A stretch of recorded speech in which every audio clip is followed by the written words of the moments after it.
Hi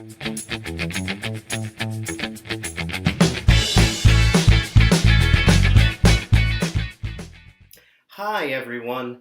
Sorry my room is such a mess. I'm getting ready to move to a new apartment and I don't know where to put all of my things, like my collection of board games. I'm going to need to choose the right suitcase for my board games, but some suitcases are bigger than others. I have 3 different suitcases, but I can only take one suitcase with me right now. This suitcase is not very useful because it's the smallest of my 3 suitcases. I'm not going to take the gray suitcase. It's bigger than the other one, but I still need something even bigger. So I'm going to take my blue suitcase. It's the biggest of my 3 suitcases, and it has more than enough space for all of my board games. Now that I used my biggest suitcase just to carry my board games, I don't have a lot of space left. Now I need to prioritize. I need to only take the most important things. And of course, the most important things in my house are my clothes. But some of my clothes are more important than others. I'm definitely going to take my nice shoes because they were more expensive and they are more beautiful than my other shoes.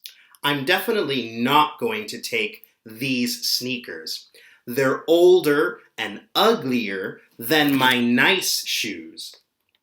And not to mention, they don't smell very good. I think maybe it's time to recycle these shoes. But my jackets are my least important clothes.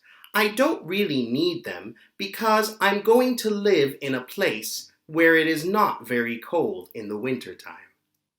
Well, yesterday was moving day, and I finally finished bringing everything to my new apartment.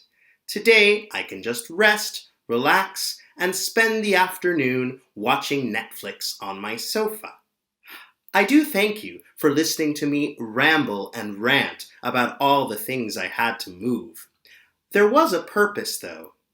You might have noticed that I used words like smaller, bigger, more expensive, less expensive. These types of words are adjectives, of course, and these type of adjectives are used to compare 2 or more things to each other. We call them comparative adjectives, or just comparatives. I also used words like biggest, smallest, most important, least important. And we use these types of adjectives to describe one thing in relation to all the other things in the same category. Whether we're talking about one suitcase in relation to all the other suitcases I have, or my shoes in comparison to all the other clothes that I have. These are called superlative adjectives, or just superlatives. Now we're going to work on some grammar, and I'm going to explain a little bit more about how to create the comparative and superlative forms of different adjectives. You might remember how to form comparatives and superlatives from last year, but let's review it a little bit. First, we have adjectives with just one syllable, like calm or small. With these one-syllable adjectives, we only need to add er to the word to make the comparative form. So, calm becomes calmer, and small becomes smaller. The superlative form is also easy to create. With these one-syllable adjectives, small becomes smallest, and calm becomes calmest. So we only have to add the letters est to the end of the adjective. Some one-syllable adjectives are a little bit different in their comparative and superlative forms. Words like hot and also big follow a consonant-vowel-consonant pattern. For example, in hot, H is a consonant, O is a vowel, and T is also a consonant. In big, B is a consonant, I is a vowel, and G is a consonant. So in this pattern of letters, in the comparative and superlative form, we double the final letter, then we add ER or EST. For example, hot becomes hotter with double T, and big becomes bigger with double G. In the superlative form, hot becomes hottest with double T, and big becomes biggest with double G. Some one-syllable adjectives already end in E, so making the comparative and superlative forms is even easier. In words like nicer, we just have to add the letter R.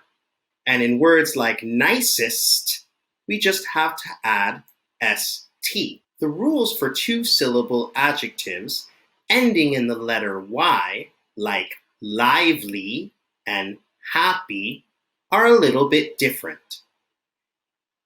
In the comparative form, we strike out the letter Y and we add the letters IER. So we have livelier and happier. Something similar happens in the superlative form.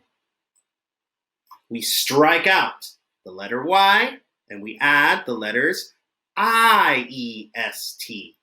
So we have liveliest and happiest. When we have adjectives with two or more syllables, the rules change again. No more ER or EST at the end of the word. We add something before the word. In the comparative form, it's more. And in the superlative form, it's most. So we'll say, for example, these shoes are more expensive than these shoes, or these shoes were the most expensive. When we use comparatives or superlatives, we often want to say that something is more or the most of its category. But we can also use negative comparatives and superlatives. For example, my sneakers are less important than my formal shoes. So, with two-syllable adjectives, we would say less, less impressive, less expensive, and less important. And in the superlative form, it's least, least impressive, least important, and least expensive. Now, you're going to do some exercises in your book to practice the comparative and superlative forms. Use this chart as a resource to help you while you do the exercises. Good luck!